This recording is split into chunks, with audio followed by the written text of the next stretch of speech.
Welcome back, everybody. I'm Jay, that's Maddie, and we are back for another Sunday of NFL football.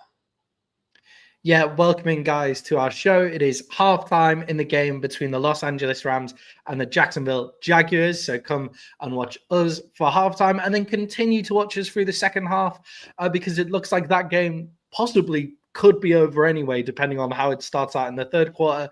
And we'll be running through every single game that starts this Sunday with picking them against the spread. And if you guys watch until the end, you will get our fantasy players to watch. Who are the must-start players that you're thinking of sitting this week? So stay in with us, guys. And Jay, let's start off with that game in London. We've seen another example of Brian Thompson Jr. dropping over the middle. It was on third down, 3rd and 2. What can they realistically do to solve this problem? Because Trevor Lawerence was on time and threw it in a place where he was protected, and Brian Thompson Jr. dropped it because he wasn't looking at the ball because he was looking at the oncoming linebacker. What can they realistically do to solve this problem? He's just having just a bad year. I don't know what's going on. I don't know if you just chalk this up to like when anybody who remembers the Yankees when Knoblauch just couldn't hit first base from second and kept throwing in the stands, and he's a great player. You know, and I don't know if this is just one of those weird things or what, because the guy was a fucking monster last year. So I'm not sure what's going on. Yeah, I wonder with Brian Thompson Jr., it looks more and more throughout the game and throughout the issues like it is a lack of trust that Lawerence hasn't put him in a place where he's about to get absolutely sparked by a linebacker every time he goes over the middle. And I mean, that basically just means for the rest of the season, until they work this out, Brian Thompson Jr. cannot go over the middle. Like, you cannot line him up going over the middle. He can't go there because every time he puts him there on a big play, the ball is hitting the ground for whatever reason it is. It could be the drops. It could be just that kind of problem, or it could be the fact that he's scared of getting absolutely blown up because he thinks Trevor Lawerence is putting him in hospital pass positions. Yeah, but there is none need anymore. A different option. I know. I agree with you. You can't get hospital hits anymore in the NFL because it's a 15-yard flag. So, like, I don't like if you're scared to go over the middle now in the NFL, then maybe the NFL is not for you. It looks like he can't go over the middle. Like he has. I'm to not go disagreeing with you. To go. It's I'm just crazy. Saying, like, if you're an NFL receiver, you can't be afraid to go across the middle. And like dudes used to literally get hospitalized back in the day, and you can't do that anymore. So like the fear of going over the middle should be gone for NFL players. And so if that's it's a problem. Yeah, and I think people more and more like, blame Trevor Lawerence for it. And it's not Trevor Lawerence. You can see it every time he goes to catch the ball over the middle. He turns his head to look for where the hit's coming from before the ball has hit his hands. And it's like, it could be the drops, and we could be seeing Quentin Johnson had it when he came out and is now seemingly brilliant at all types of catches. So maybe he'll get better in next season. But if you're scared of going over the middle in the NFL, you can no longer go over the middle in the NFL. And you're not really a number one wide receiver anymore if you can't go over the middle. And isn't that almost like a batter being afraid to get in the batter's box because he might get hit by a pitch? Yeah. Like, good luck hitting if you're afraid to get hit by the pitch. Yeah, like that's it, really. Now, I don't think Trevor Lawerence is to blame for those drops, but Trevor Lawerence hasn't been great in this game as well. I think he has these moments where he's a little skittish, like just coming into the league. The best example of that is he tried to run it in on 4th and 7. Now, it could be that nobody was open, but you've still got to throw it up because you're not getting past Jared Verse on 4th and 7. Like, there was guys way down the line for him there. So those kind of skittish plays, have you been surprised that that's what we've seen from Trevor Lawerence since he's come out? I don't know. I think there's been a multitude of things that go on in Jacksonville, and everybody can get some of the blame. Also, I don't think Trevor should have ran it on that play. But if your receiver picks up the block, you make the fucking end zone. Yeah, and you don't true. even have to be a massive blocker. Just get in his fucking way. Like, just put your body in the way and let Trevor Lawerence run around you to the outside and he's in. But I'm not blaming that whole play went to shit, and I don't know why you went for it on 4th and 7. You and I talked about this before we hit record. Like, you drove down the field. You were getting some momentum by picking up the pace, and now you kill it all because you got greedy.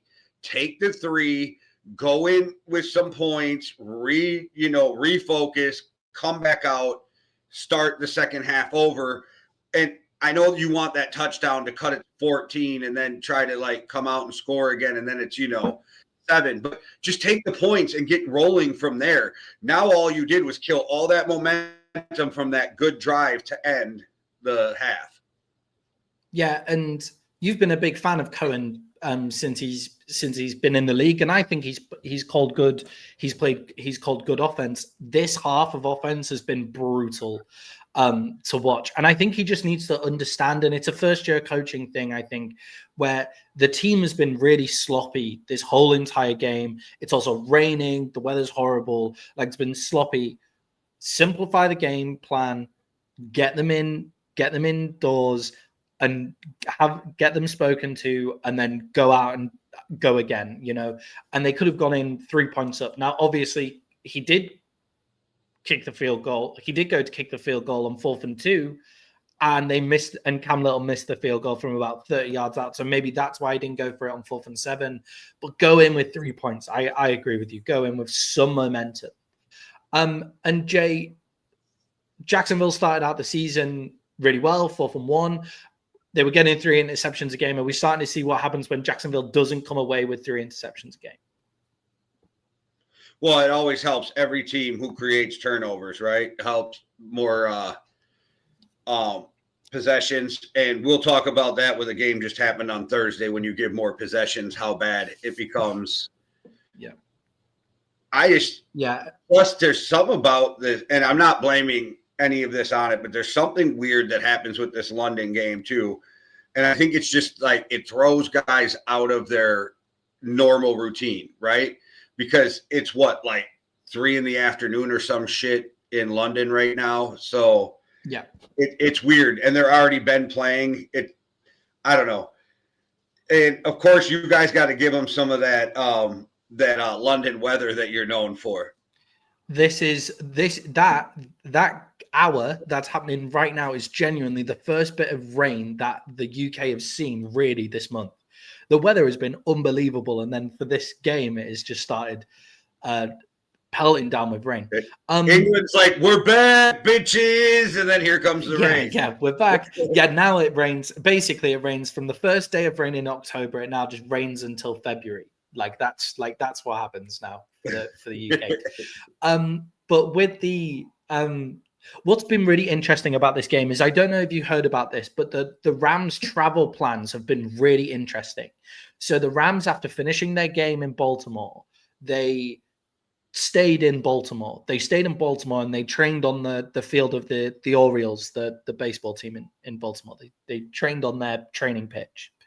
And then they flew over to London basically yesterday, because obviously Baltimore's a lot closer. They flew over to London just as if they were flying over to a normal game. And they've basically just gone, we're just not going to adjust to the time zone. We're just going to treat this as a normal, like, away day if we were playing a team in the US.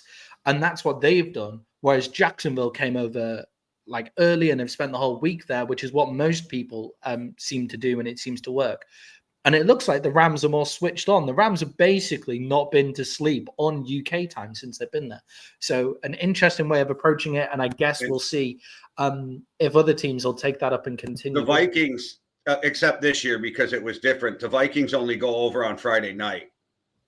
Yeah, the Vikings go over still earlier than they would with a normal game in the States, but only like 12 to 18 hours earlier too. Yeah. So I don't know.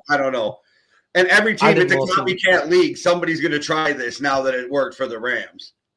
I think London feels further away to the US than it actually is, like because of time zones. It's not actually that much, but like the Rams obviously being a West Coast team, like they're not going to whack out like a 12-hour flight before the game, but staying on the East Coast and then moving over, I think makes a lot of sense. It is like 8 hours from New York to London. That's still a long flight.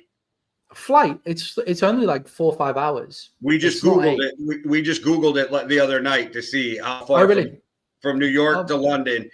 7 hours if the Airstream's with you, 8 if it's against you.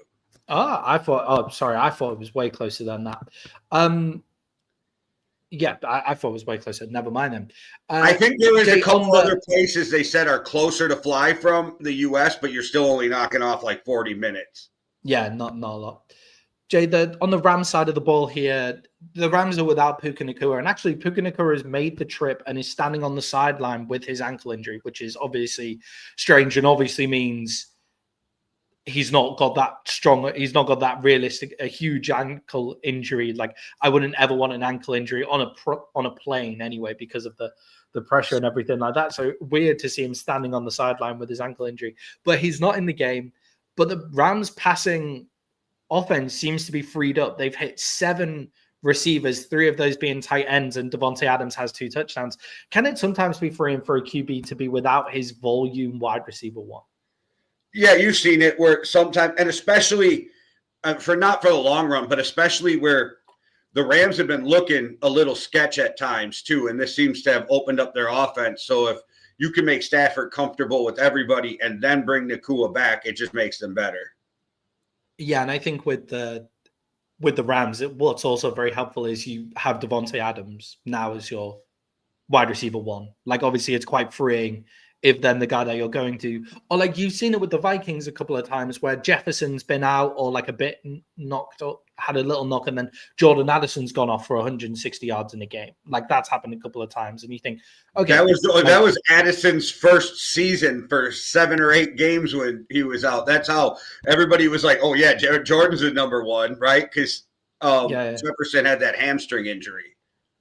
Yeah, and I think it's you can see that happening. Or with the Cowboys, CeeDee Lamb's been out for 3 or 4 weeks, and George Pickens has looked unreal. So as long as you have a good wide receiver 2, basically a wide receiver 1 potential, then that's fine. And it can be quite freeing to think, I don't have to just throw it to this guy all the time. And it affects you over the season, but for a game or two, I think they've looked good. And the Rams have looked really good, really imperious on offense, and I think they're probably going to get the job done for the rest of the half, and their defense is just Jared Verse is excellent. Jay, in Thursday Night Football, the Cincinnati Bengals upset the Pittsburgh Steelers with a game-winning field goal. We've already alluded to it, Jay, but the 2 interceptions from Aaron Rodgers seemed to be the thing that caused the Bengals to be able to force that upset. But was the key moment DJ Turner's rip/interception on the sideline where he rips out of DK Metcalf's hands, but it wasn't really in possession of DK Metcalf before that? Yeah, that should be an interception on DK Metcalf somehow. Like, I don't know how that, you know what? I don't know how that lands on the quarterback, but it does because it's how it's set up. But that should have been on DK Metcalf. I'm like, you're known as like the strongest receiver in the NFL, and you just let somebody rip that shit right out of your arms. It's crazy. Yeah, and I think definitely a key moment in the game because the Steelers at that moment were driving down the field looking like they were going to go up again, and then the ball comes back the other way and the Bengals end up with a touchdown. And from there, the Steelers are playing catch-up. And the Steelers never really been a team to play catch-up. So I think that was the game. That was the game in a nutshell. Rodgers made the game-winning drive. Yeah. Like, they did it. The defense of the Steelers are the ones that let the Steelers down in this game, right? Because they gave the ball back to Flacco with little under, 2 minutes, and then he goes down and eats up the clock. But Rodgers did exactly what they were supposed to do. He took them down the field. They score, and they go up. With the Steelers' defense normally, that's the game. But not this year and not in that game. The Steelers' defense, really let them down because – okay, there was a fucking play where I'm literally watching Higgins, Chase, the slot guy sitting there. They doubled the slot. Like, you have Higgins and Chase, and you doubled the other guy. Like, how the fuck does that make sense? Yeah, and I think with the Steelers this season, like as you say, Rodgers threw for 250 yards and 4 touchdowns. Jaylen Warren had 16 carries, 127 yards, and you score 31 points. No matter how many interceptions are thrown, obviously, if it's a ridiculous amount of interception, but 2 interceptions shouldn't be the big deal in that game. The Steelers defense, I'm not sure what level they're at because they look like they were getting it back. TJ Watt looked like he was getting it on. And we said in the pre-show that look out, Joe Flacco, this is going to be a rough game with lots and lots of sacks. Jay, why are the Steelers not performing? What do you think it's down to? What, do you think they've just lost a step on the D-line or is it? I think it's the secondary. And I think Jalen Ramsey is no longer can be Jalen Ramsey all the time. Like, those great players, when they get old, you will see spurts, you will see flashes, you will see the old guy, but they can't do it all the time. The fucking Steelers let the Bengals have 72 plays on offense. Think about that. 72 plays on offense. Like, what the fuck is going on in Pittsburgh with that defense? And the secondary is atrocious. They've blown coverages. Patrick Queen was trying to get a check into something. I'm not blaming him, but something happened. That whole coverage got blown. And Jamar Chase ends up wide open. And it's not like Jamar Chase is catching the ball and falling down. 94 yards of yak. 94 yards after the catch. Like, what the fuck is going on in Pittsburgh? Yeah, I messaged in our group chat after the game saying they just completely went at Jalen Ramsey. It looked like they went for him in games where you see, like you've seen it with the Eagles this season, where they make sure not to go for Mitchell. They go for whoever they've got starting at the other cornerback position, Ringo, I think it was last week. But they go for them. And it looked like they decided to do that with Jalen Ramsey. They'd just gone, we're just going to target Jalen Ramsey in this game. And that's how we're going to tear the Steelers apart. And they went for, they got 470 yards of total offense, 328 of it passing. Very surprisingly, 142 yards of it rushing, because once you can't defend the pass, you can't defend the run either. And Jay, how dangerous are the Bengals with Joe Flacco after watching that game, with them sitting at 3-4 as well? I don't know. They still don't worry me because Joe Flacco's 40s.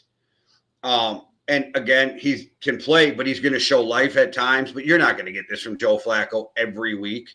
And Jamar Chase is not going to get, what did he have, 16 or 17 receptions? Something fucking just ridiculous.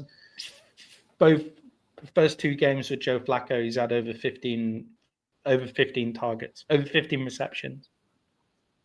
Yeah, and good teams are going to figure that out. Like, good teams are not going to let Joe Flacco fucking sit there and just ping it to Jamar Chase all game. Like I said, I don't know why the Steelers are double teaming the slot guy when you got Chase and Higgins. And it'd be like, okay, if Higgins killed me, I can live with that. I cannot let Chase be the one to kill me. But I don't have faith that Flacco is the one that's going to keep them afloat and keep them going through the playoffs. They are talking about Burrow maybe coming back in a couple of weeks. If that's the case, fine. But if it's really week 16 or 17, then I don't see that Joe Flacco is going to get them to the promised land. Yeah, and I think if it's Flacco for a few more games, then fine. They've got the Jets next, who can't stop anyone either. And then they've got the Bears after that. So they've got the Jets and the Bears. So they're 2 winnable games. Joe Flacco is a good enough quarterback to make Joe Flacco is a good enough quarterback that gets them above 500.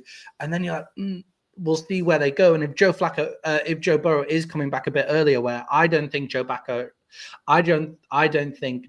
is coming back early. I think that injury was pretty serious.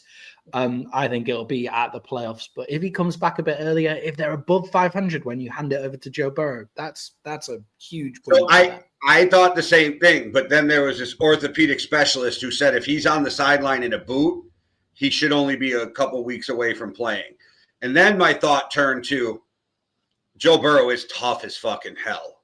And if Joe Burrow can play, if he can play, he will play. So that's where I'm like, but they were talking week 16 or 17 off when it first happened. And now they're like week 10. I don't know. Seems like, I don't know. We'll see what happens. With the way the AFC North is, the Bengals go Jets, Bears, bye, and then the Steelers again, and then they go Patriots. So they don't like the Steelers. We don't know what we're getting out of their defense, but they don't play like a solid defense that we know what we're getting, or a solid contender that we know what we're getting.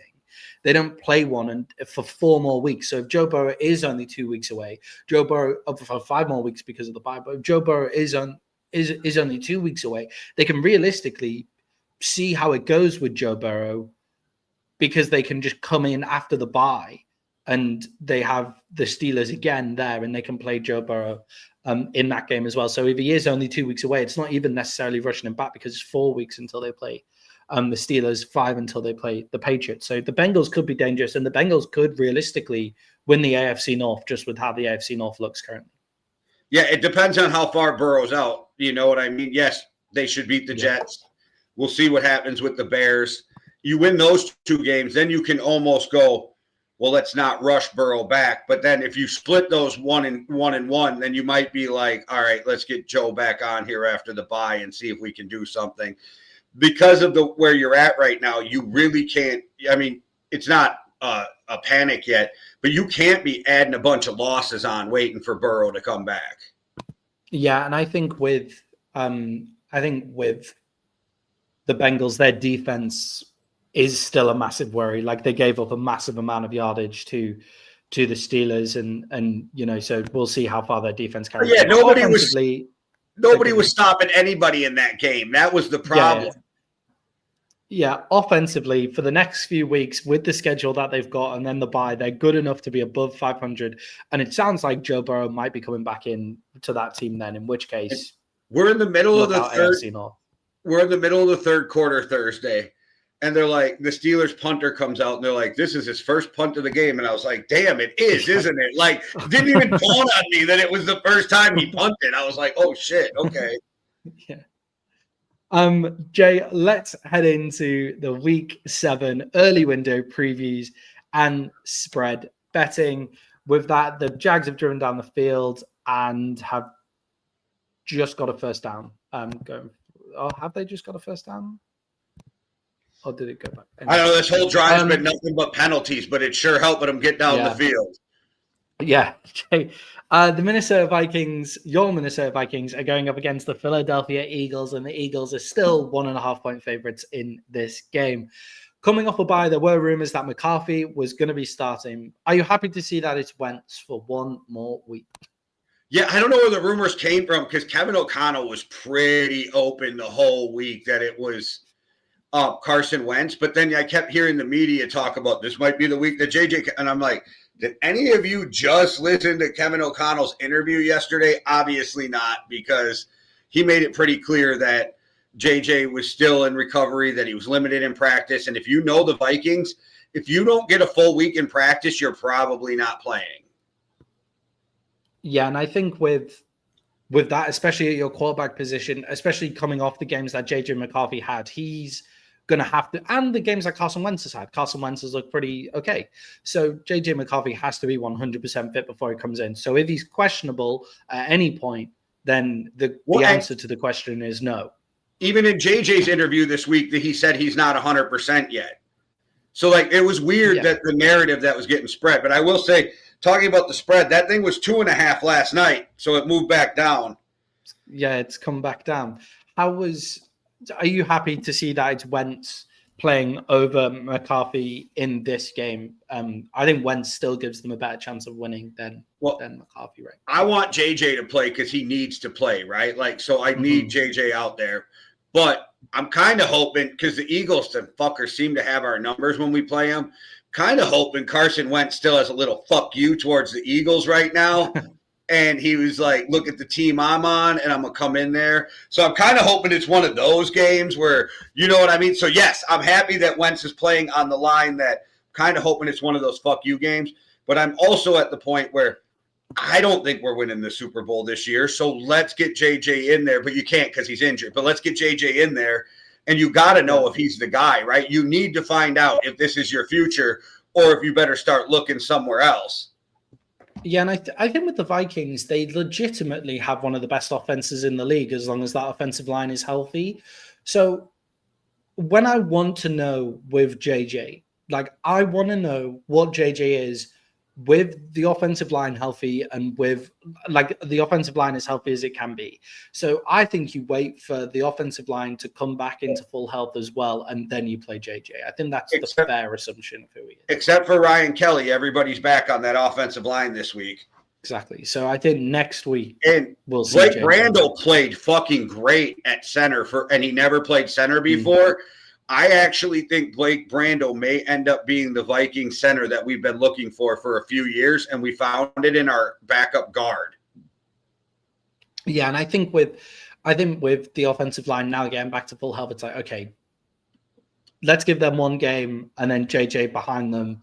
And the Minnesota Vikings offense is one of the best in the league. Justin Jefferson and Jordan Addison, that's a crazy combination at wide receiver already. TJ Hawkinson, good at running back as well. And then if we have that offensive line healthy, then you really give JJ the best shot at making a play.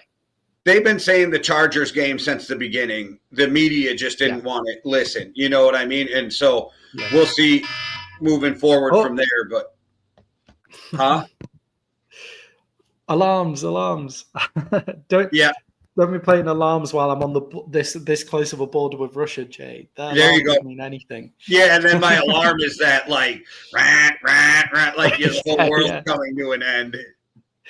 But yeah, I think that the Vikings will be in a good spot for JJ. And to be honest, Jay, where can the Vikings offense actually attack this Eagles defense? Because the Eagles offense has been getting a lot of hate, but the Eagles defense is sometimes a bit susceptible as well. Where should they really be attacking this Eagles defense? Okay, so if you can run the ball, you really put the Eagles on their heels. And I know it's easier said than done, but if you can, and you don't have to break off 30-yard runs, you don't have to break off 12-yard runs. If you can pick up 3-4 yards in a cloud of smoke and keep making it third and short, it really puts these Eagles defenders on their heels. And their line is great, but right now their secondary is suspect, right? Like you were finding gaps in the middle. And it is weird, isn't it, when good teams start to struggle? Why is it always the middle where guys, they start to struggle, right? You would think that the middle, there's more guys in the middle of the field than anywhere. And then you're still struggling in the middle of the field. But that's it with this Eagles team. You got to put them on their heels, and you can't give a lot of 3-and-outs. You can't let them back on the field right away. It's a team that you want to – because they eat the clock. You want to eat the clock too. You know what I mean? You want this to be like both teams eating up the clock, driving the ball type game. You just can't keep giving them opportunities. And that's where people fuck up, is they give the Eagles too many opportunities. Because how many times have we watched an Eagles game over the last 4 years and been like, man, they are not playing that great, and then they end up winning at the end? Yeah, exactly. And I think with the Eagles as well, Jalen Carter has been limited in practice this week. He's questionable to play. Jordan Davis is also questionable to play as well. So you have that interior of the defensive line to attack a little bit as well. And then the other thing, which I think makes the Vikings a really difficult matchup for the Eagles, is their cornerback position, their second cornerback outside of Cooper DeJean is in the slot. Quinion Mitchell is their first cornerback. Second cornerback is really weak. Whoever they've put there has been targeted. And when you've got Justin Jefferson and Jordan Addison and TJ Hawkinson, someone's going to have to take, like Cooper DeJean has to take Hawkinson or has to take Addison, and then the other guy just goes for it as well. And Quinion Mitchell will probably follow Justin Jefferson because he's started to track this season. So I think there's ways that they can attack the Eagles. Jay, what can the Eagles offense do to get up and running this week? What can the Eagles offense do? You just said it. Get up and running. Like, run the ball, get Saquon going, and then all of a sudden, as great as they are anyway, A.J. Brown and Smith become so much more deadly if Saquon's moving the ball because you got to start stacking guys in the box. And that makes me nervous because Van Ginkel's out again another week with this neck injury, and Van Ginkel can change life just with his play. You know what I mean? So that's a guy, like, it really hurts that he's still out, but I'm excited that Blake Cashman's back. That should help shore up the run defense because, you know, he's a great middle linebacker who can cover, but he also can clog the hole for the run. And I don't know, if I'm the Eagles, my game plan on every game, though, is run the ball. And for me, Brian Flores' scheme as well allows for people to run the ball. It almost allows to run the ball by design. Now, with Jonathan Allen and Hargrave in there, it's got a lot stouter up front and should be a lot better against the run just by design. But he's always going after the quarterback. And weirdly, the Vikings have been strangely, the gap discipline hasn't been there. Like, they're all right against the run, and there'll be a big play because the gap discipline has struggled. And the one running back you don't want to do that against is Saquon Barkley, because if he spots a gap, like, he'll burst through it. And once he's in the secondary, he's a real problem. So they've got to get running the Eagles here. But Jay, the Eagles are 1.5 point favorites in this game. Who have you got? Because I'm trying to be a realist. Give me the Eagles, but I fucking hate it, and I'll be cheering against myself to lose the whole game. I'm actually going to be cheering for myself in this whole game, Jay. I'm taking the Minnesota Vikings in this game because I think with those defensive problems, I don't think it's a great matchup for the Eagles on defense. I hate that they're coming off the game they came off of to it. Like, it's just like, fuck, like, come on. Like, that is always a worry with the Philadelphia Eagles. Jay, it's never a worry with the Tennessee Titans. And they're going up against the New England Patriots, who are 7-point favorites. The Tennessee Titans interim head coach, Mr. McCoy, comes out and says the Titans will look to simplify the offense for Cam Ward. Is this where we can start to get a true read on the number 1 overall pick? Yeah, that poor fucking kid just got thrown into a shit show. And I said this on, I think it was Thursday. If you're going to draft a quarterback first overall and there is even a thought you might fire your head coach, just fire the fucker and let the kid start with the brand new head coach moving forward. But this just proves Tennessee is inept. They got rid of Vrabel for fucking Callahan, and then now we're sitting here like with an interim. But the question to me comes in now is, do we get that interim spark, right? That happens. Do we get that interim spark? And it's the only reason I'm hesitant on this game at all, because of the interim spark. But I just feel bad for Cam Ward, and simplifying it's the best thing you can do for him at this point. But it doesn't matter if everybody else around him is playing like ass. I actually think it does really matter. I went and after I saw that, and I was listening to like Steve Palazzolo and Mike Monson talk about it, and I went and watched like some of the clips that are up of the Tennessee Titans offense. Like, I'm not going to pretend that I went and sat down and watched every Cam Ward throw, but like I went and watched some of the clips, and Cam Ward is sat back there with a below average offensive line, waiting for routes to develop that need 15 yards to develop. And there's no check down.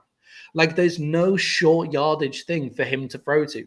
And actually watching him against the Raiders last week, where I watched the Raiders because I needed the Raiders to pop off in fantasy, the Raiders defense, and they did, because Cam Ward has nowhere to throw the ball to until they're 10, 15 yards down the field. So hopefully simplifying it will give him some nice options to actually go to when those routes aren't developing.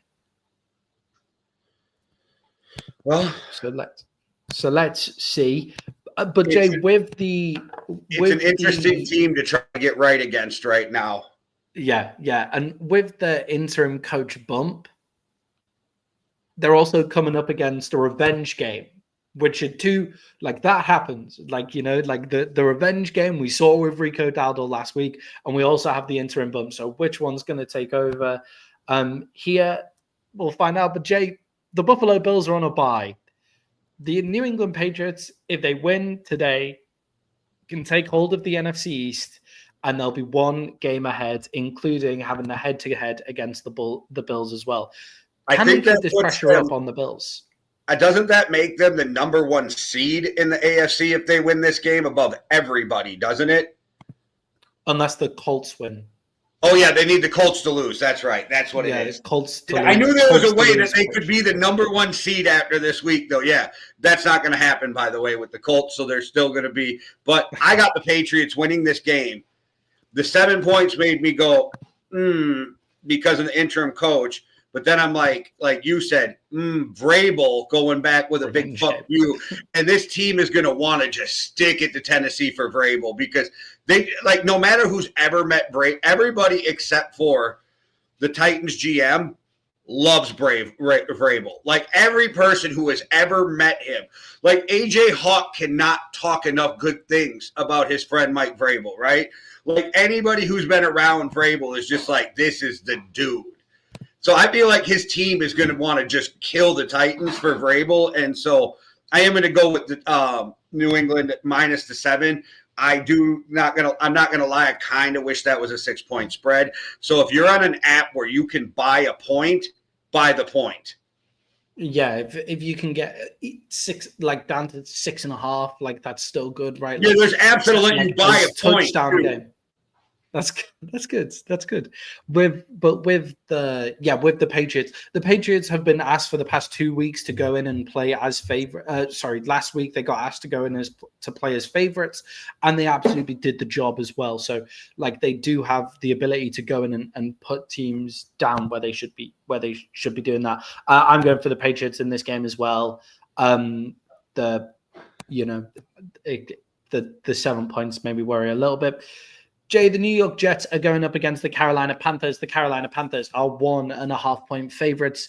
If we see a similar performance to the one that we saw in London, will this be Aaron Glenn's final week as a head coach for the New York Jets? I don't think they're firing him. I don't think they're firing him after the year, right? I think it's his first year. You got to and if they fire him, then nobody should ever go to the Jets as a free agent again if you have any other options because they prove how inept they are, right? So, I think you can't hire Aaron Glenn to come change it around and then not give him time to change it around. But Woody Johnson's a fucking moron, so who knows what'll happen. Yeah, you have to make sure that you give him time. I hate when I see head coaches getting sacked just because they're going 3 years. Run. Minimum 3 years. Yeah, unless it's completely obvious and there's stuff going on in the building. So if there's stuff going on in the building, but the stuff on the field, you go, okay, maybe that's down to the players and we need to see if they can get it sorted. If you take over the Kansas City Chiefs and they go to shit, I'm not giving you 3 years. Do you know what I mean? If Andy Reid retires and you take over a great team. But if you're rebuilding something, how do I not give you – here is a perfect example of watching a team rebuild. We watched the Texans go from one of the worst teams in the NFL, believed in what they were doing, kept moving forward, and figured it out, right? And I'm not saying they're winning a Super Bowl this year, but the Texans are way better than they were before DeMeco Ryan got there. So they stayed the course. You have to stay the course and give these guys time to build up. Yeah, and I think a big caveat to that is Nathaniel Hackett, right? Hackett went in as the Denver Broncos head coach, and he had it was just very clear that he had no idea what he was doing. It was just completely obvious that he didn't know what was going on in game management, and there was stories coming out. So and none of that is coming out with Aaron Glenn either. Brian Callahan, it was clear that he was in over his head, but with Aaron Glenn, none of those stories are coming out. Jay, I don't think the Jets will have a similar performance to the way they did last week. The Denver Broncos rank the highest in the league in quarterback hits, and the Carolina Panthers rank as the worst in quarterback hits. Could Justin Fields and the New York Jets get some offense working this week? No, Justin Fields is not. If they get any offense, it'll be Breece Hall. I don't know where we're at that anybody even thinks Justin Fields should be an NFL quarterback. Negative net 10 yards passing. Like, this is, I'm so done with the Justin Fields conversation. Yeah. I felt like I was done with it 3 years ago. I think the Broncos, like, it did cause serious problems, but there is no way you should be in the NFL and any offense makes you look that bad. Justin Fields hangs around like he's a case of herpes. Oh, wow. With this, I do think the Jets will have a better offense this week than they had against the Broncos because the Broncos are so good defensively. I hope that doesn't con the Jets into thinking that Justin Fields should be their quarterback next year. I think Justin Fields, interesting backup quarterback to have there, as long as the hype doesn't get up in the fan base. Like, interesting guy to have a higher floor, but minus 10 passing yards, that's it. You're done. Like, you're done in the NFL. Like, doesn't matter. No quarterback has ever had a game that bad. And with that all being said, Jay, who have you got in this one? With the Panthers, considering the Panthers, we were talking about Dave Canales being potentially a head coach of the year last week. The Panthers are only 1.5-point favorites after what we saw from the Jets. Yeah, it's because nobody knows what they're going to get from the Panthers week to week, but I still think they're a better team than the Jets, and I think that they'll be able to just control the ball. I'm not saying this is going to be like a 40-point game, but I think that the Carolina should be able to control the ball, get some points. So give me the Panthers minus the 1.5. And yeah, and I think this idea that the Jets have a good defense that keeps games close is actually incorrect. Like, I could see Rico Dowdle having another 100-yard game. In this one. I'll be surprised if it's 200 yards because he did get those 200-yard games against the Cowboys and the Dolphins, who are the two of the worst defenses in the league. But I think he'll have another 100-yard game, and I'm taking the Panthers in this one as well. If he gets 80 or 90, it's a wrap, right? Like, yeah. Garrett. Also important to mention that Garrett Wilson is also out for this game. The Jets' number 1 wide receiver and the only bright spark on their offense. So, yeah, real problem. Jay, to a team of real problems as well, the Cleveland Browns are 2.5-point favorites against the Miami Dolphins. Jay, there is expected to be 30-mile-an-hour winds and rain expected in Cleveland. Who does this help the most? The Browns' run game or the Dolphins' offensive line in stopping guys like Myles Garrett from getting to Tua? I think it helps the Browns because they're used to this type of weather. I think that's the kind of thing that it helps. Excuse me. I think this is probably the best thing that could happen to the Browns right now because, you got Dylan Gabriel starting, you got Miami coming in, not the weather, but that you have Miami coming in. But it's going to be rough on both teams. And then here's the thing. I think it's going to come down to the run game, which makes me go, Miami might be the team to pick because of the run game. So it's a really weird thing for me right now with this game. Yeah, for me, Miami simply cannot defend the run.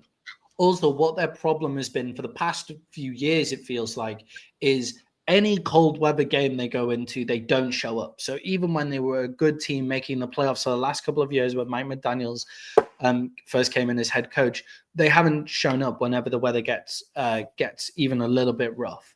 And Keyshawn Judkins has looked good, and the Browns look good going up against the run.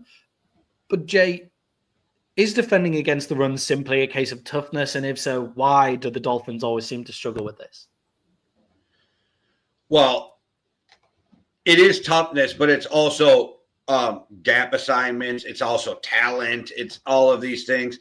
And I think Miami kind of gave up a year and a half ago. Their players were just like, and I don't think it was an intentional thing where they're like, consciously, but when you have a team that's that dysfunctional for that long, it's hard to keep giving 100%. Yeah, I agree. And I think they've been on a real tear and a real struggle, and they're up against the run that they do not look good. Like, they've looked really, really poor. Jay, Dylan Gabriel and Tua Tagovailoa both struggle with arm strength. So in this kind of weather, is this game going to be run on run? Or Miami's style of run that you've already alluded to is those short passes to Devon Achane.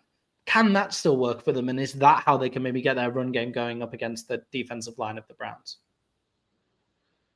Yeah, you're going to have to get the ball to Devon Achane. You're going to have to get the ball to Waddle too, but it really hurts them without Tyreek there, right? It takes away half of their offense because it takes away the big play threat. It takes away the idea that you have to cover deep down the field because of how fast Tyreek is. So that opens up the running game. If it wasn't for Dillon Gabriel, this game would be easier for me to pick. Yeah. Jay, who have you got in this one then? I'm going to take the fucking – give me Miami. I almost went with the Browns, but everything in me is telling me take Miami. Miami's going to win this game just because I don't have faith in Dillon Gabriel. And I can hear the Canadian right now. That's not what you said. No, that is exactly what I said, but you can be in your feelings over that whole thing.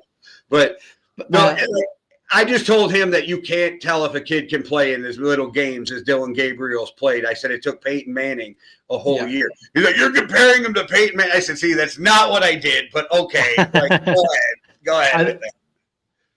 Yeah, I think with me, Jay, the Browns were one of my best bets this week, and I'm sticking with the Browns. Miami cannot defend the run, so I don't actually think it comes down to Dillon Gabriel at all. I think the Browns are gonna absolutely destroy them in the run game, and the Browns defense is stellar against the run. So give me the Browns in that one. They remain one of my best bets of the week. Well, Jay, a game that I really struggled to pick was the Chicago Bears, who are 3.5-point favorites against the New Orleans Saints. Caleb Williams has taken a step up through the past few weeks. Jay, how can Ben Johnson help keep this going? You just got to keep scheming that you get the ball out of his hands quick. Caleb, yes, can make off-schedule plays, but that's when the worst shit happens with him too. Just keep him in the offense, keep him like inside the play, get him to get the ball out of his hands quick, and I think you'll have a lot more success with him. And then when those off-schedule plays happen, then he can do his thing, but you don't want Caleb Williams running around fucking 30 plays trying to make something happen. Yeah, what's been really interesting watching the Chicago Bears game is Caleb Williams on the scripted plays, those first 15 plays in the script has looked great, like look really good. It's when it starts to get to the end of the half and things start to get more messy and things start to get more situational that I really struggle. So I really do think it's about just keeping the rhythm up, like keeping the rhythm going, basically knowing what's going to be happening at the start of every drive and keeping that rhythm going. Jay, Spencer Rattler came out in the same class as Caleb Williams. What is the upside of Spencer Rattler? Because I think he's looked good this year. I think the upside is you probably got a really long-term backup quarterback who's solid. I don't know if he's shown enough that he's the starter. And they drafted somebody too. I don't remember why. I can't remember who it was. But in like the third or fourth round or second round. Wasn't first round, whatever it was. But it's a kid that you figure you want to develop. So I figure like that at some point, if it's this year or next year, that's who they're going to turn to. So I think you're priming and you're trying to build up Spencer Rattler to be your long-term backup.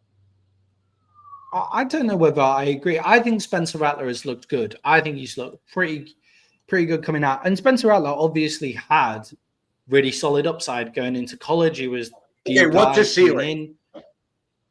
Who's his ceiling? Like his ceiling for me is a guy like Danny Dimes, right? Like gets a season every now and again where Danny Dimes or Indiana this Jones. Year or Danny Dimes pre-Colts, though. That's the question, right? Like Danny Dimes is like MVP conversation right now.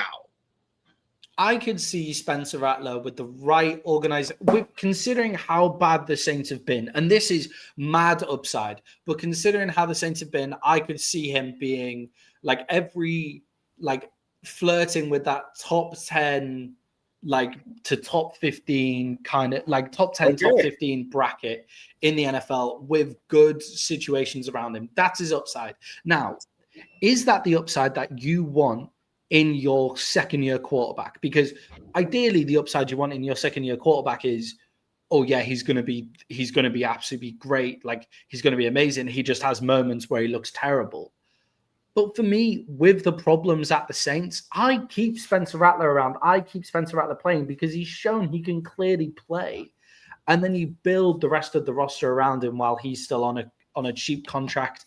And he knows, like he seems to know the offense well. He seems to have a good rapport with Kellen Moore. I just keep him around. I don't waste draft picks on the quarterback position yet with Spencer Rattler there. And Tyler Shough, I think all the news coming out of New Orleans is that Spencer Rattler beat him in the competition for the starting job and beat him comfortably. So I don't know whether he should have Tyler Shough in the NFL.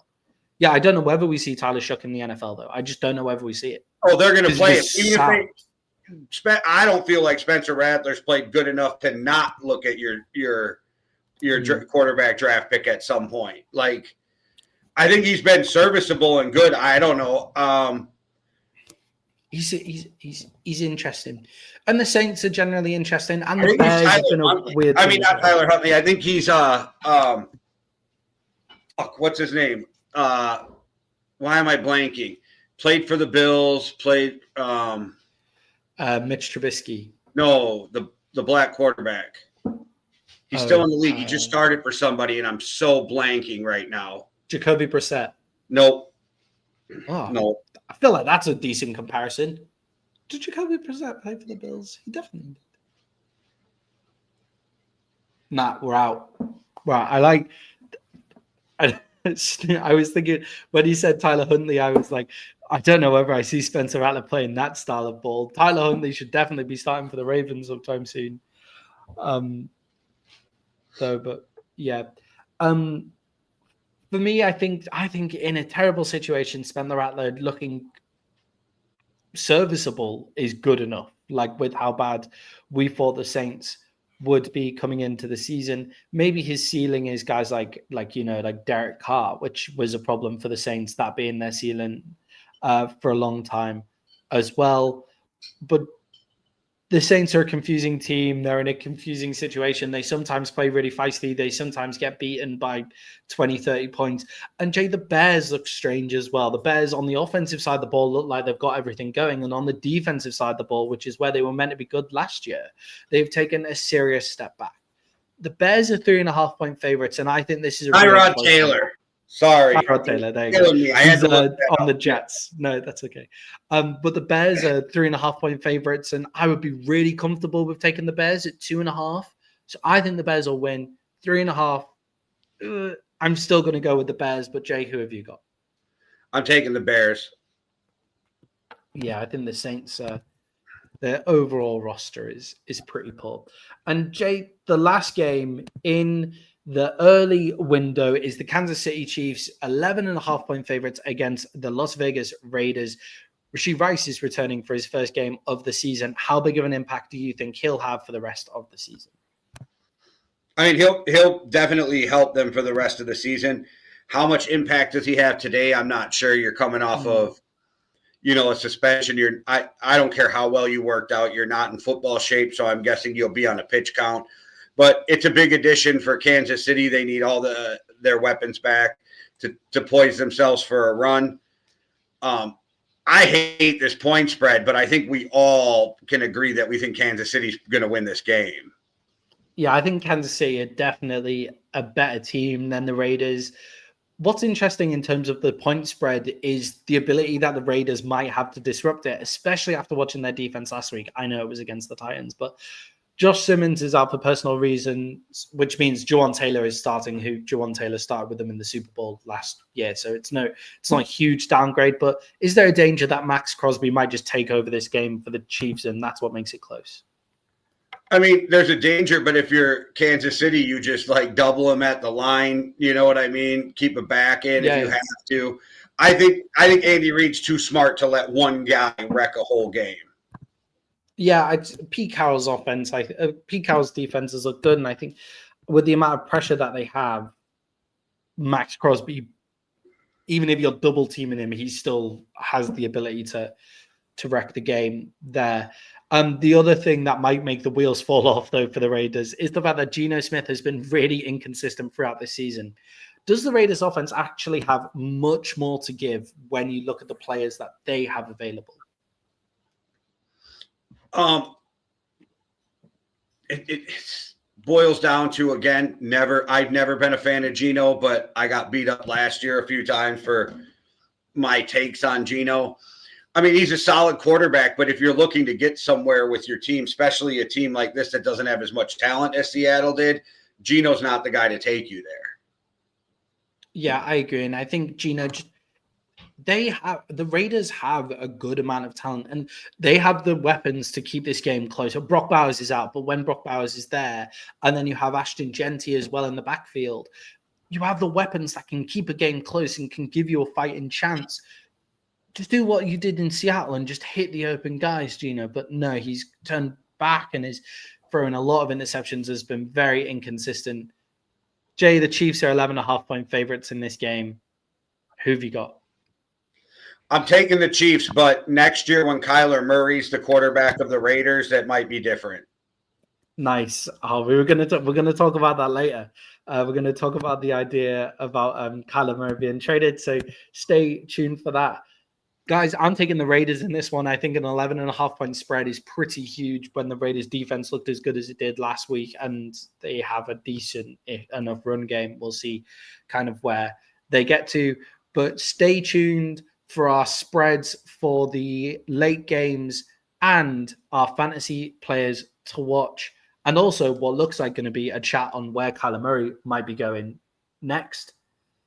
But all you've got to do to keep on supporting our content, guys, is go to the description and buy us a copy. Here's why and here's how. Me and Jay set up the Yankee and the Brit nearly 5 years ago. And in that time, we've gone up to about 7 shows a week.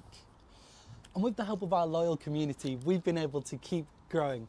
But we want to grow even more. And that's why just giving $5 or £5 could really help us out in our Buy Me a Coffee fund. And all you have to do is hit the Buy Me a Coffee link in our YouTube descriptions. That'll be on every single video. You can give £5, $5. You can give it once, you can give it every month. And what that does is it allows us to grow and even buy ourselves a coffee every once in a while.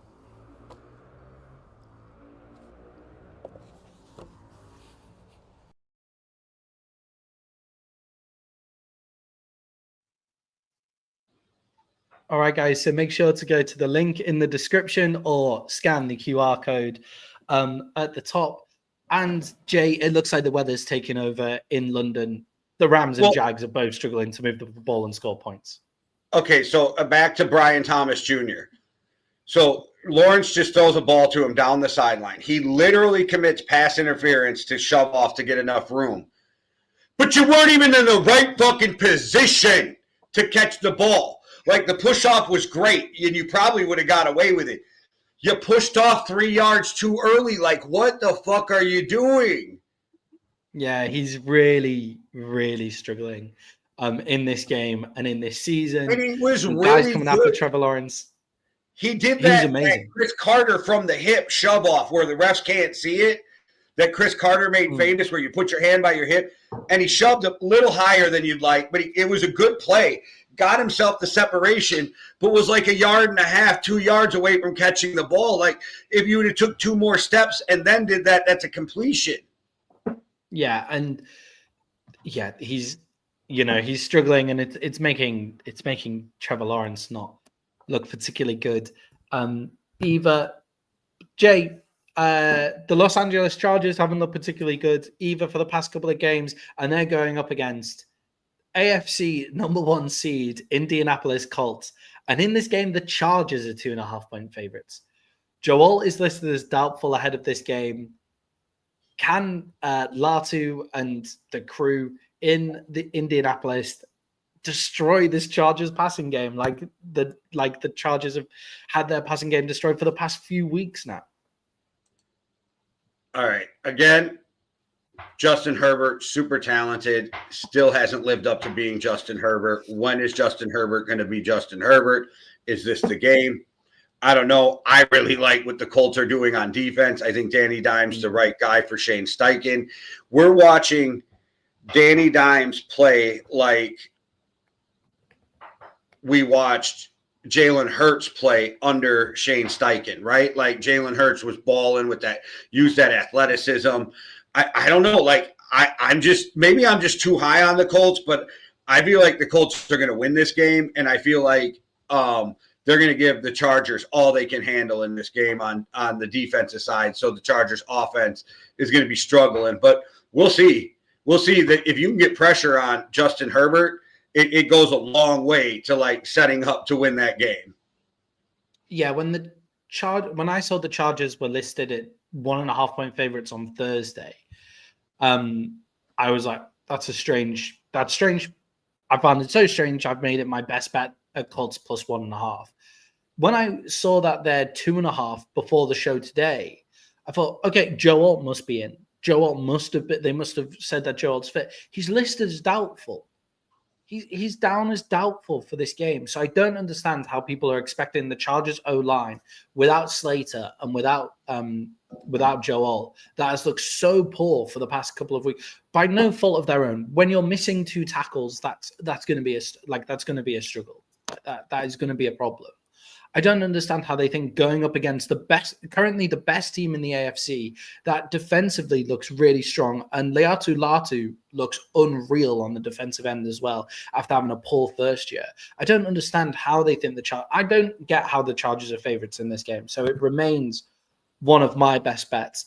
And I tried to work through some of the ways that it could be the same. And it comes down to me to Quentin Johnson. So Quentin Johnson is fit for this game. He is playing. Is he the guy that can spark some Chargers offense after being injured for the past 2 weeks? It's a lot to put on a fucking receiver, right? To be the guy to spark it. I think it's got to come through your running game, your quarterback, but he's been balling. So I don't know.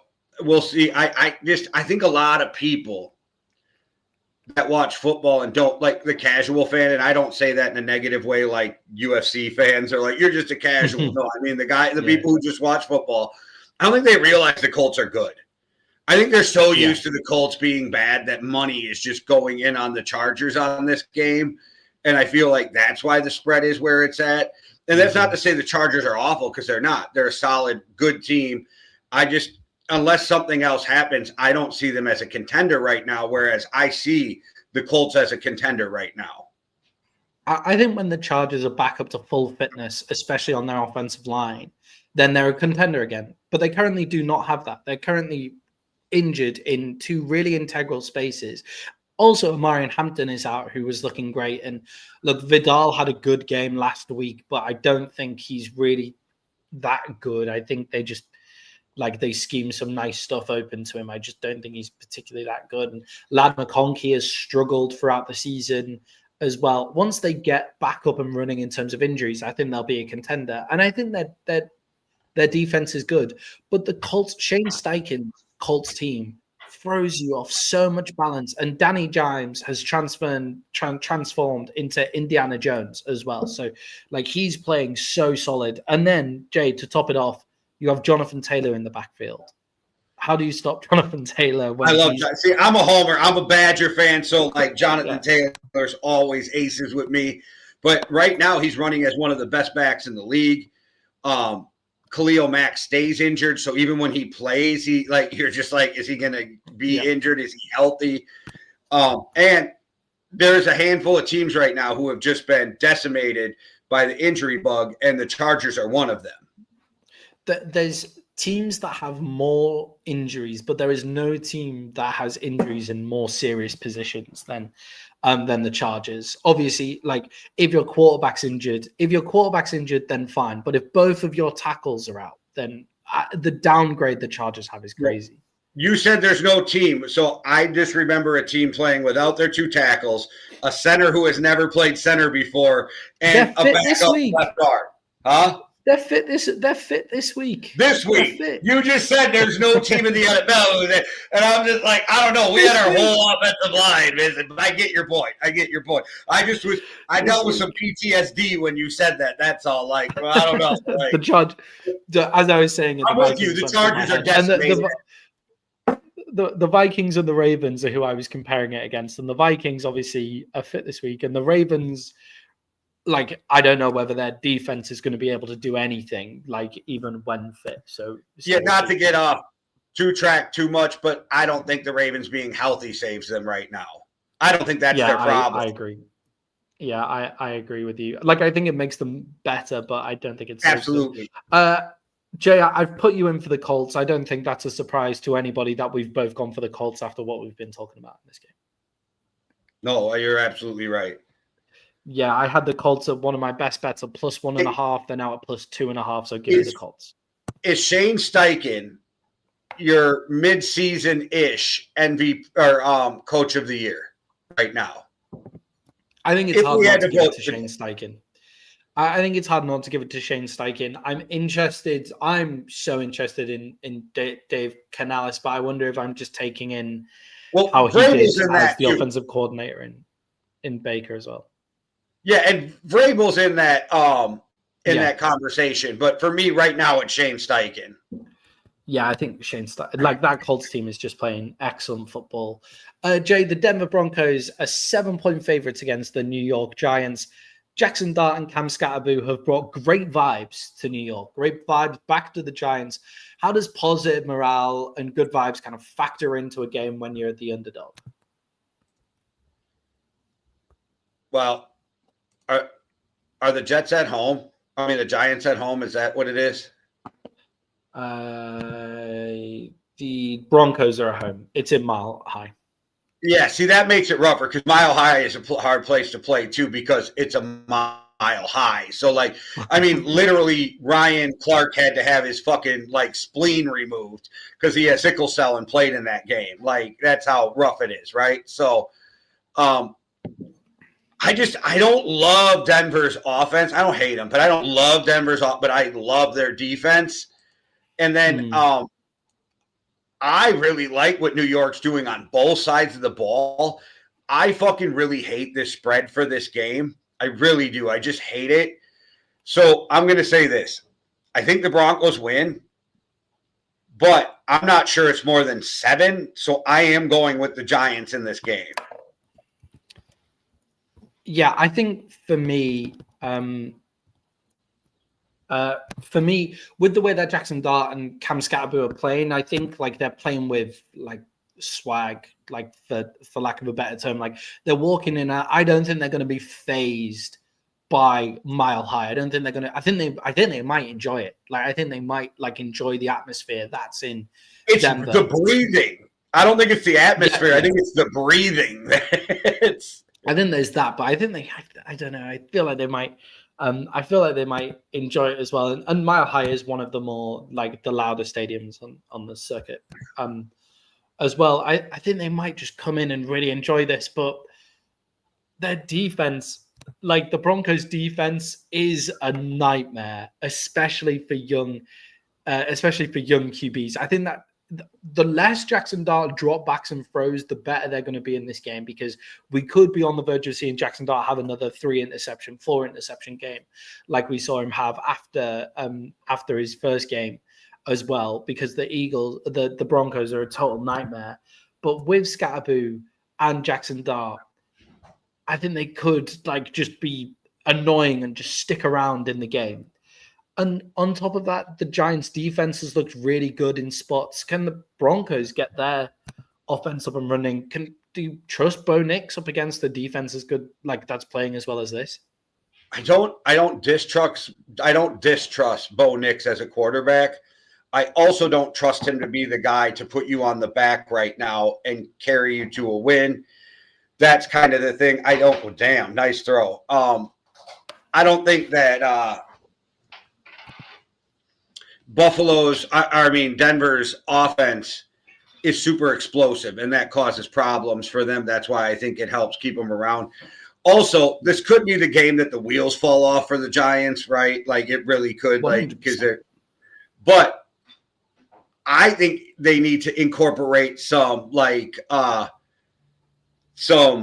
pass options. I think they need to, fucking do some shit where you have Jackson Dart running, design runs for Jackson Dart, an option between him and Scatterboo. You know what I mean? You got to be able to, like, set them up where they can't read the play ahead of time, right? And the best way to do that is to run some options because you haven't decided what the play is till you read the defense in the middle of the play.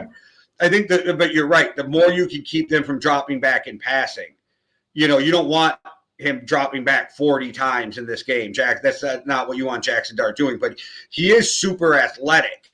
So if you can use that to your advantage with Scattaboo, who people think he's just this fucking bulldozer, and it's like, do you guys not realize this guy is fast too? Like, it's not that he's just a bull. Like, I keep hearing him compared to Mike Allstott, right? One, wrong position. Mike Allstott was a fullback, not a running back, so can we stop with the comparison? But he is a sledgehammer, but he is so fast too. And I think that's the thing is this kid will – and I don't know how long you can play this way in the NFL, but he just puts his head down, and he's like, I am going to He's a fucking nut.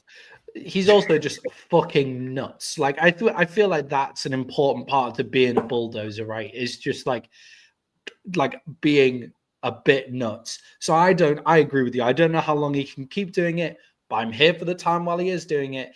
And Jay, for me, I think the Broncos are going to win this game. I agree with you on that one. I think it's going to be close. I think the Giants are the classic team that'll keep everything close, and I think they could come out with the win at the end of the day here. I think the Broncos will probably win, and I trust Bo Nix enough to get the win. I don't trust Bo Nix enough to win by a touchdown or more, especially after watching them in London. So the Giants are one of my best bets of the week at +7, and you're taking the Giants as well. Yes, Jason, sir. interesting talking points outside of the game here with the Green Bay Packers at -7 away to the Arizona Cardinals. Kyler Murray is out for another week. Jacoby Brissett looked pretty decent last week. Do you think that Kyler Murray could be a potential trade candidate by the end of the season? The only reason I say yes is because there does not seem to be a lot of love going both ways from Kyler Murray to the team and the team to Kyler Murray.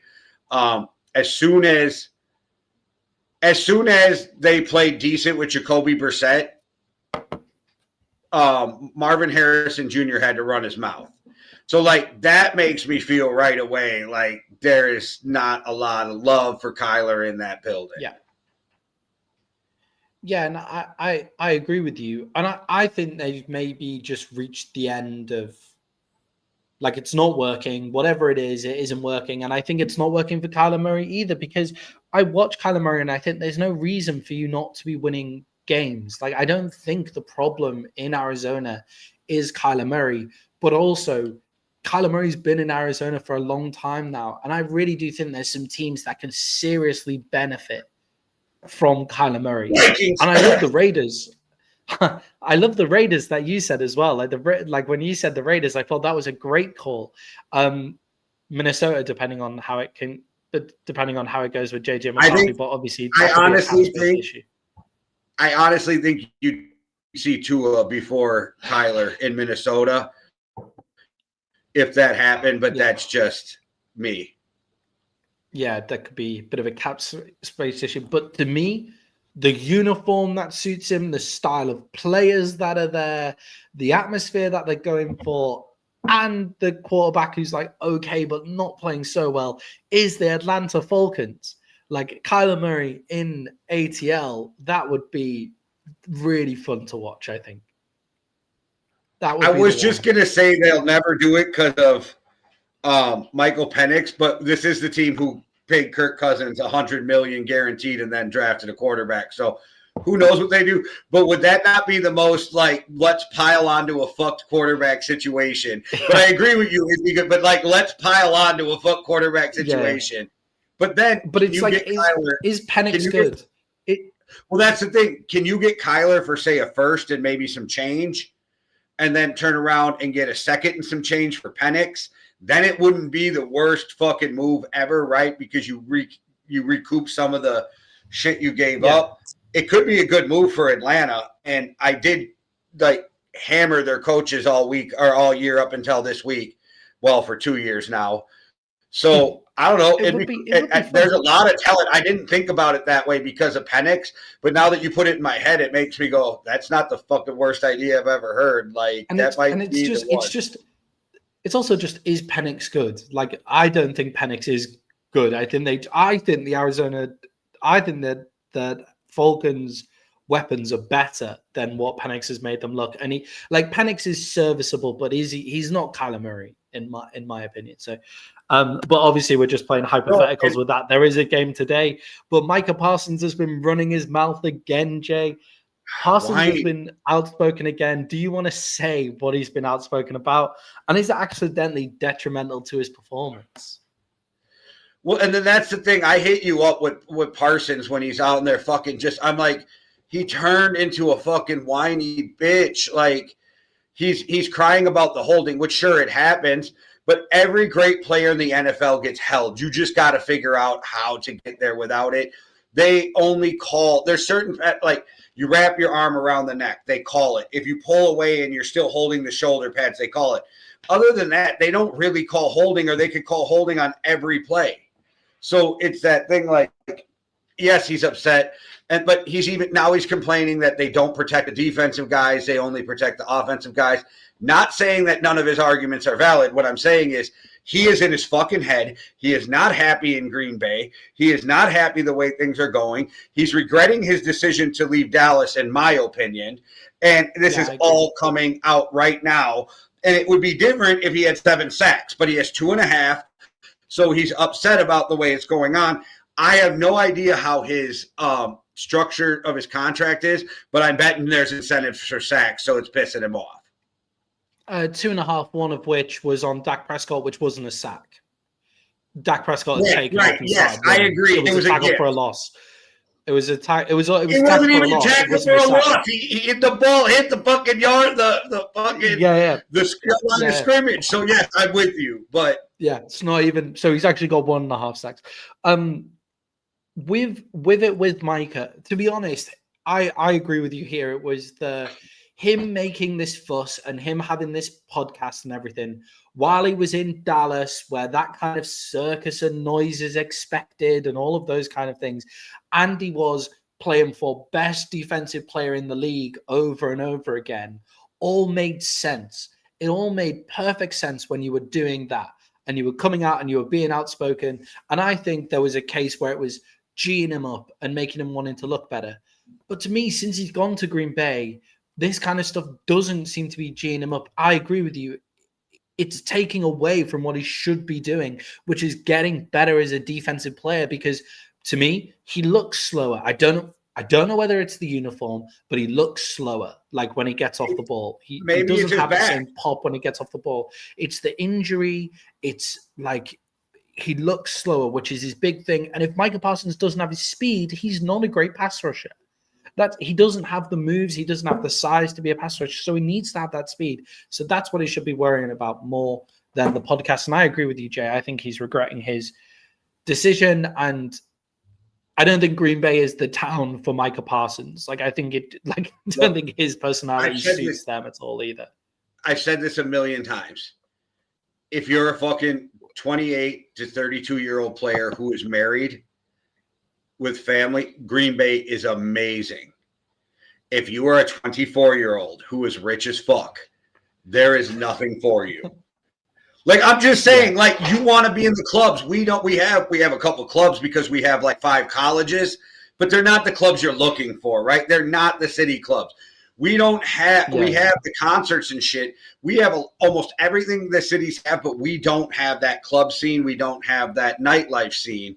So if you're 24, 25, 26, I think Parsons 26, but I still think he's single, no kids, right? So this is boring freezing for you. Right? Not yet, but yes, it will be. It's been 70s. So we're good. In the football season. But in the football season, it is fucking freezing. So the time where you have to be there, it's cold as fuck as well. It's not like I would love. Hopefully, Wales will make it to the World Cup, and I'll make it to the Green Bay. But if I was January, he is going to. Not where I want to go. Yeah, in January, he's going to hate his life. He is going to step outside and be like, "Why do I live somewhere where my face hurts?" Yeah, and I feel like it's just his. Like I moved somewhere where my face hurts, so I like it, but I can see why Micah Parsons would not like it, and it's clearly he's upset. He seems upset. He seems unhappy with what's going on. What can make him more upset is if the Packers lose when they're 7-point favorites against the Cardinals. As we said, Kyler Murray is out, so Jacoby Brissett is starting. Micah Parsons is questionable to start as well, could be injured. Jay, who have you got in this game, Cardinals or the Packers? I got the Packers. Give me the Packers minus the 7. I hope I'm wrong, of course, because, any Sunday that the Packers can lose makes it a little better of a Sunday. And if the Vikings win, it makes it a great fucking Sunday. So, give me the Packers, though, with the minus 7, because I just think they got too much for the Cardinals. But I will say, if Jacoby Brissett comes out and wins this game, that chatter in Arizona is going to get a lot louder. Take the first round pick. Take it now. Actually, get the trade in now to someone who's struggling. It wouldn't be ATL if it was now, but get it in. In this game, I think the Cardinals have. Look, the Cardinals played the Colts really close last week, and the Colts are a much better team than what we've seen out of Green Bay so far. So, give me the Cardinals plus 7 points. I think the Packers will win. Just use the Cardinals math. will cover the spread. You know what happens when you use football math, right? That usually ends up blowing up in your face, and you just use football math. Yeah, you 100% lose, but that's okay. Jay, the Dallas Cowboys are 1.5-point favorites against the Washington Commanders. Jay, when we did the show on Thursday night, the Cowboys were a 2.5-point dog. They're now a 1.5-point favorite. What things have affected the spread so dramatically? Well, that your number 1 receiver is your number 3 receiver. That usually does it. McLaurin's out. Debo's out. Yeah, that makes it little rough on trying to figure out how to generate offense. I think the Commanders have to run the ball and spread the ball around to make it work. For them to win this game, though, it's all going to come down to the Commanders' defense. Yeah, I think the other thing that changed this is CeeDee Lamb is healthy. So CeeDee Lamb is back in as well. So that's like another positive for the Dallas Cowboys. It will be in the long run. Is it right now with the way Pickens is playing? Is it a benefit to get CeeDee back? We're going to find out. I'm not saying it's not. I'm just throwing the question out there. See, I reckon CeeDee will be pitch counted anyway. I still think Pickens will have more targets than CeeDee in this game. But if Dak doesn't feel the need to force it, and I'm not saying he will, but I'm just throwing that out there in the world. So, that's the question I have because Pickens right now is playing like the number. I think his stats have him as the number 2 receiver in the NFL right now. He's been ridiculous, Jay. And Deebo Samuels and Terry McLaurin have both been ruled out. Can the Dallas Cowboys defense actually stand up when the wide receivers are missing? Well, Trayvon Diggs is out. That doesn't help. Yeah, Trayvon. Yeah, will Jaden Daniels show why he is a top 5 QB in the league? It's a good game to step up and do it, and then Trayvon Diggs is out because he gave himself a concussion at home, which is weird in itself, but okay. I need more of that. I need more of that story to find out what happened. Yeah. Like, did you just knock your head on something really good? Did you fall down some stairs? Like, what happened? Like, why? How did you get a concussion at home? With the secondary that's already depleted, that does not help at all. So it does give Jaden Daniels more of an option. If the offensive line can give Jaden Daniels time, there should be no reason that he can't find holes in this secondary. Yeah, we've seen worse wide receivers. We've seen worse wide receivers taking over games against Dallas that we didn't expect to see. They've got the rookie Jalen Lane, who's looked pretty decent actually since coming out, and they've got Luke McCaffrey as well, which will obviously make the Canadian very happy because he seems to think that Luke McCaffrey is a viable fantasy fantasy player, but he's got Luke McCaffrey out here playing as well. But when your best wide receiver is Luke McCaffrey and the rookie Jalen Lane, you should be able to hold up. Like, I don't care where you are in the secondary. I don't care how injured we are in the secondary or how bad it's been. The secondary should be able to hold up. So it's, can it hold up in the run game? And can it keep Jaden Daniels in the pocket? Can it keep Jaden Daniels from destroying the game with his legs? Jaden Daniels coming off an injury as well. It's really difficult here. Can the Cowboys run the ball with CeeDee Lamb back in there? How do you think the Cowboys offense will be balanced out? Like, do you think it will be forced to CD? How do you think it should be balanced out? I think you still have to run the ball, right? Like, you have to, and sometimes you have to do the Mike McCarthy approach. It's not about actual results. It's about the amount of runs just to keep the defense honest. Yeah. I think that's the kind of thing you might have to look at. But I think with the wide receivers you have, as long as Dak is standing in a clean pocket, it should be a good day. Dak's been balling the fuck out. Dak, I don't know what happened after the last game, but before their last game, Dak was at like over 70% completion. He had a bunch of yards. He was top 5 in almost everything. So, like, it's not Dak that's not playing well, right? So if you can keep Dak standing, then it shouldn't even be a question. I agree with Vegas, though, that this is going to be somewhat of a closer game just because it's a divisional game. You know what I mean? Rivalry, that kind of thing. I don't think that the 1.5, though, is the right spread, and I'm taking the Cowboys in this one. I think they win, and I think it's by more than 1.5. Yeah, I wanted to put the Cowboys as my best bet when they were 2.5 dogs. I just learned from doing that with the Cowboys the hard way. I think they'll win this game. I think the Cowboys. Yeah, I know, right? I think the Cowboys the Cowboys at home are a totally different animal to the Cowboys away from home. They've looked really, really good at home, and the Commanders' defense looks so poor up against the Cowboys' offense that has been really strong. So I've got the Cowboys in this one at plus 1.5 as well.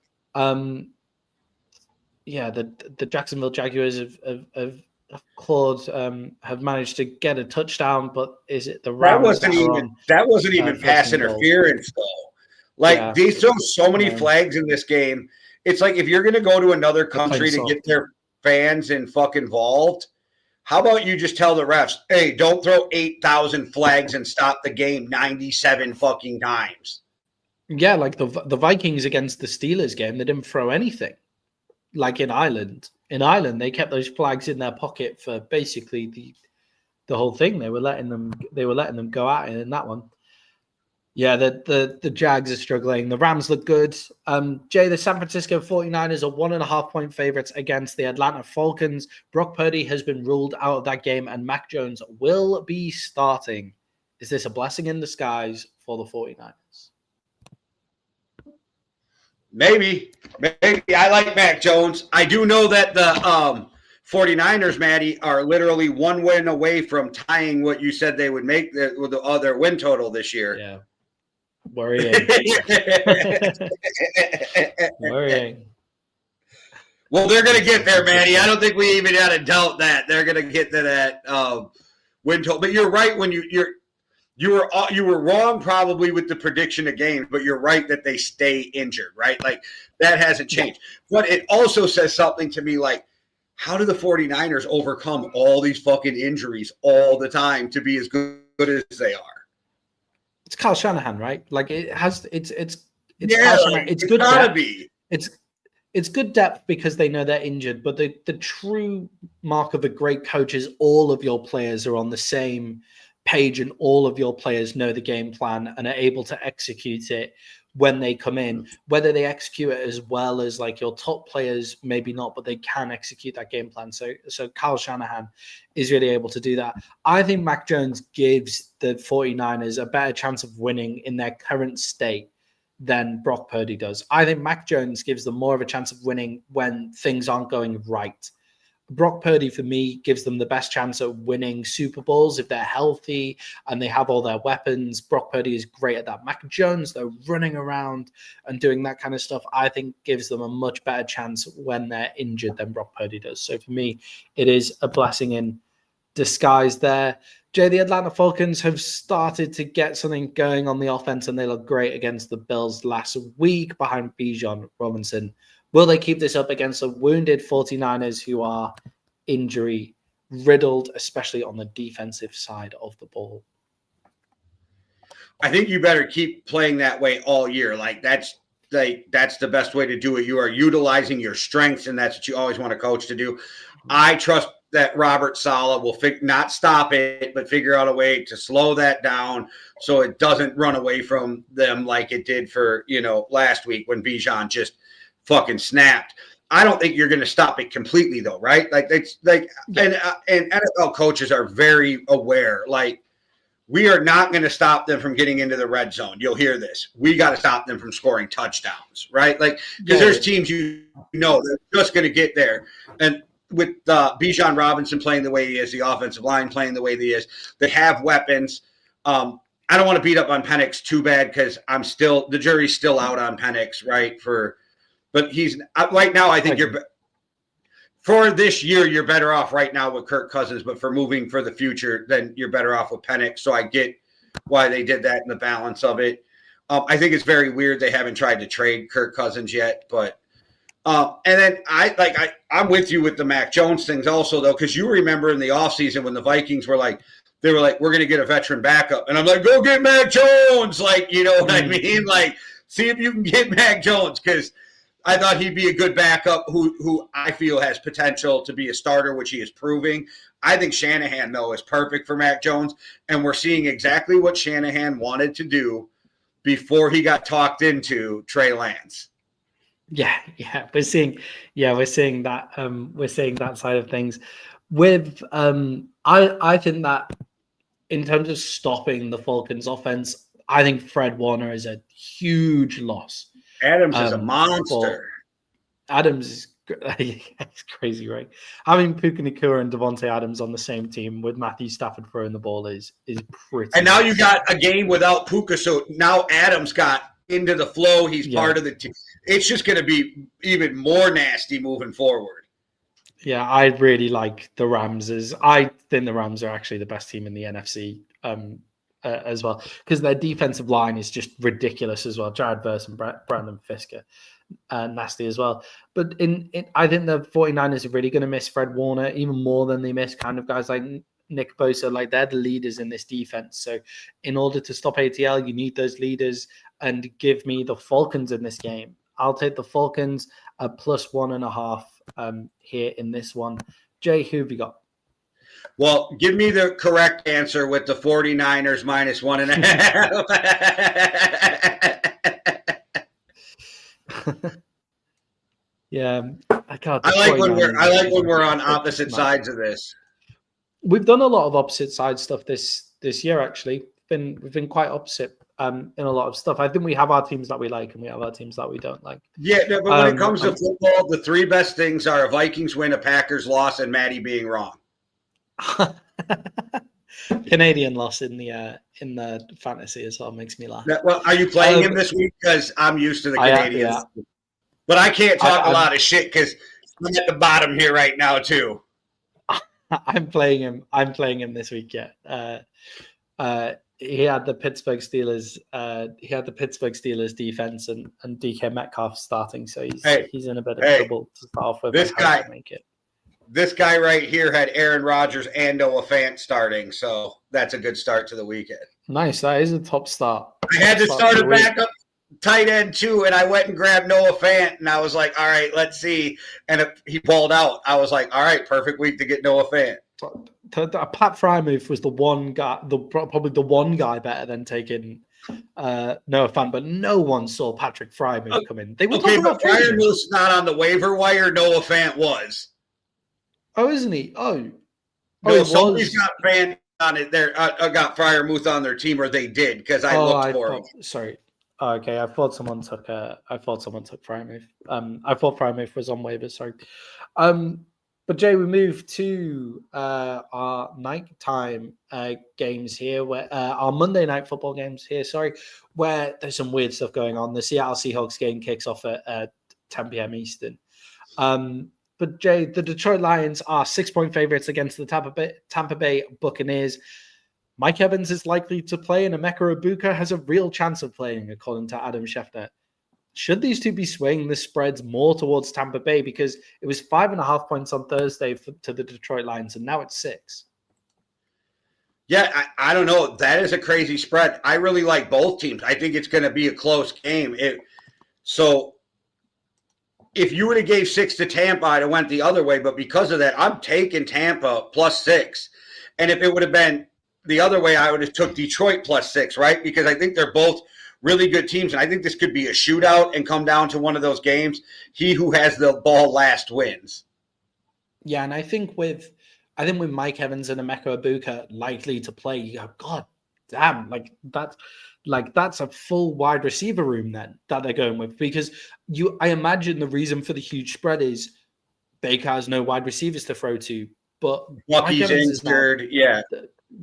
But Mike Evans seems to be definitely playing, and Emeka Egbuka has a real chance. So we'll see where that goes. But Jay, even with that, does it actually matter with Baker Mayfield who he throws to? Like, obviously getting the high upside, but it has been very next man up, and he's playing so well that he's just dicing the ball to everybody. So, yes, I agree that you're absolutely correct that he can throw to anybody. And I also agree, yes, it is a big deal because Egbuka right now is like the number one rookie in the NFL, right? Like, and he's in the top 5 of like all receivers in receiving yards. And I mean, he's just a hair under where Justin Jefferson was in his rookie record setting season. You know what I mean? Yeah. So like he is balling. But yeah, I think it makes a huge difference if those two guys are back, but I think Baker can do it without them. Yeah, I think that Baker can do it without them. And I think the other side of the argument here is, Jay, the Detroit Lions secondary has looked terrible and is injured and is without Brian Branch because of suspension as well. So it hasn't looked good. It's injured and has a suspension involved.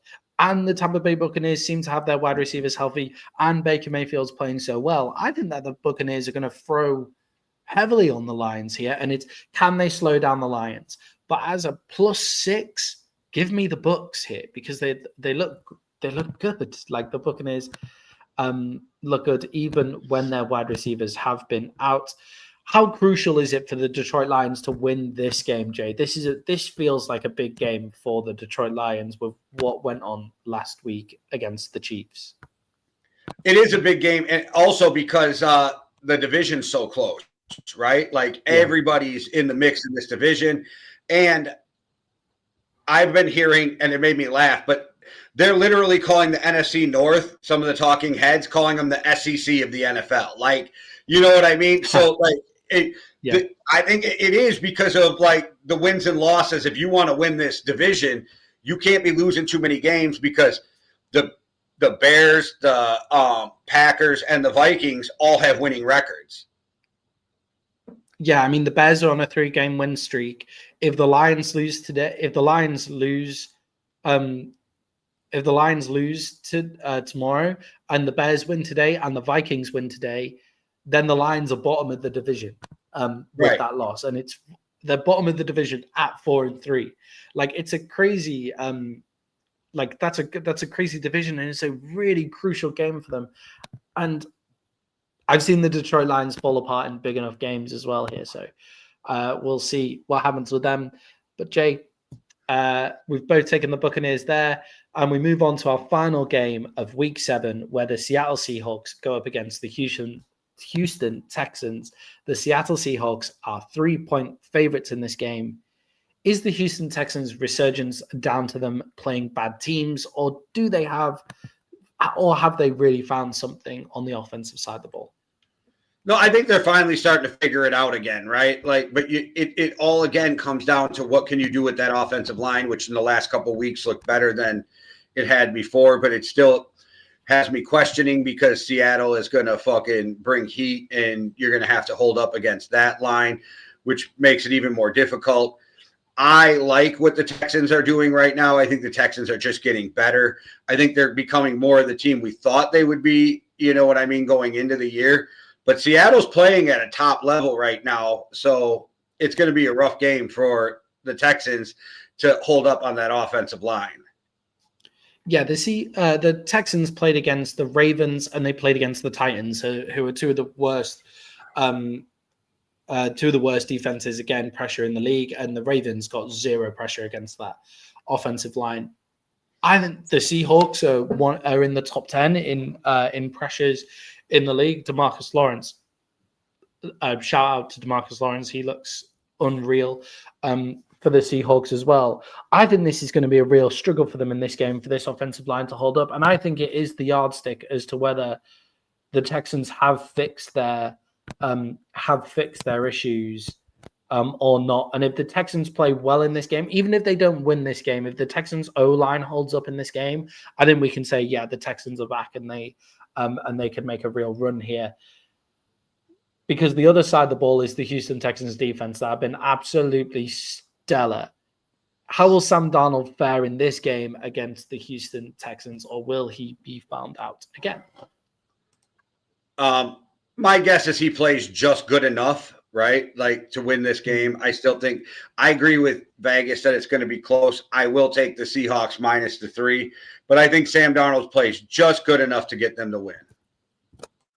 Yeah, and I think with Jackson Smith and Jigba there, he looks great, and he's someone who can really open it up. And maybe the Seahawks get this run game going with Charbonnet and Kenneth Walker, where they've been sharing the backfield, and we'll see what happens there. If he comes out and plays really well, I think we can say, yep, you've beat a really great defense. And if he doesn't, then we can still say same old Sam Darnold. But Jay, that was our week 7 picks on a Sunday. Quick. Oh, sorry, Jay. Just quick. Sam Darnold's problem isn't that he can't play football. Sam Darnold's problem is he can play really good football and then makes dumbass decisions. So can he keep the dumbass decisions out of it, and then you're fine? Yeah, exactly. Can he stop making those dumb decisions? And can Jackson Smith and Jigba go up against Derek Stingley?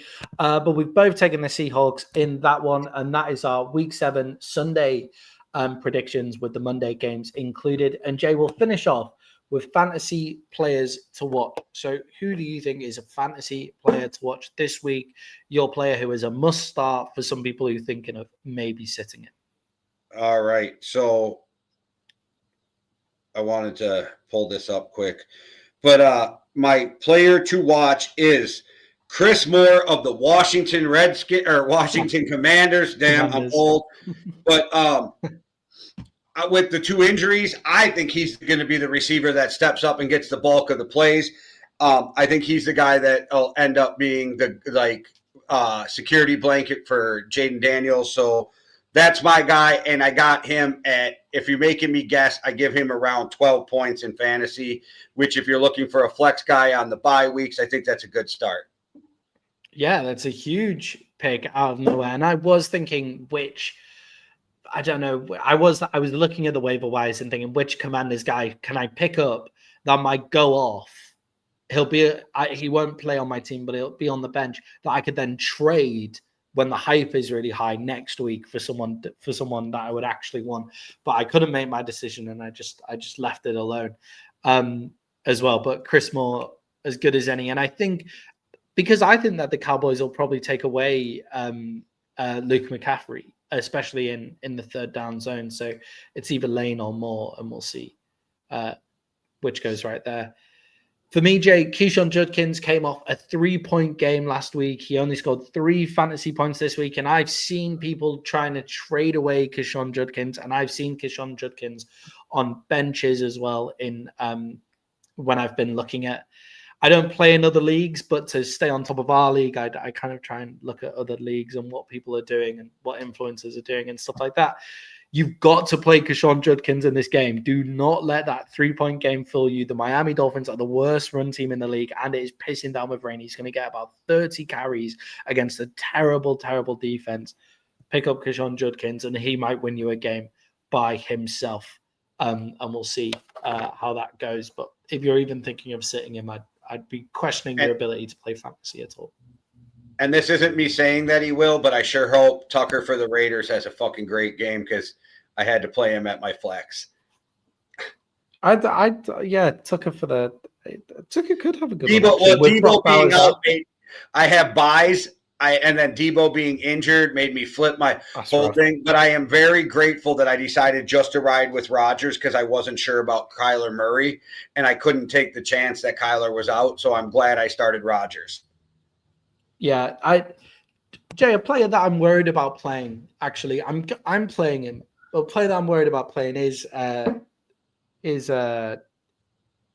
Quentin Johnson for the Chargers. I am worried about playing him in this game because of the lack of pass game, because of the lack of offensive line for the Chargers. So if you've got another option who you think is kind of close to Johnson, I would maybe sit him in this one. Also, you forgot, is Justin Herbert gonna be Justin Herbert too? He's been airing the ball out when Johnson's there, so that should hopefully be okay. But will he have time to air the ball out? We'll see. But Jay, nobody gets more passes than Justin Herbert, not even Josh Allen. That's so true. But Jay, another great week. We're about 10 minutes from kickoff. Guys, get that food going, get the beers out. I hope you enjoy yourselves, and I hope all of your bets come in.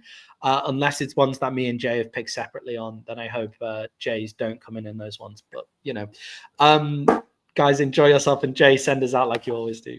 Yeah, and if you guys want to get food ready for the game, just do what I did. Get a wife who cooks for you, and it's already ready, so you don't have to worry. Yeah, awesome. All right, guys, thanks for watching. Hit that like and subscribe. Hit the notification button so you don't miss any of the shows. Like I said, we got 7 of them now, and if you want to support the work, buy us a cup of coffee. All right, thanks for watching. One world, one love. Deuces. Cheerio.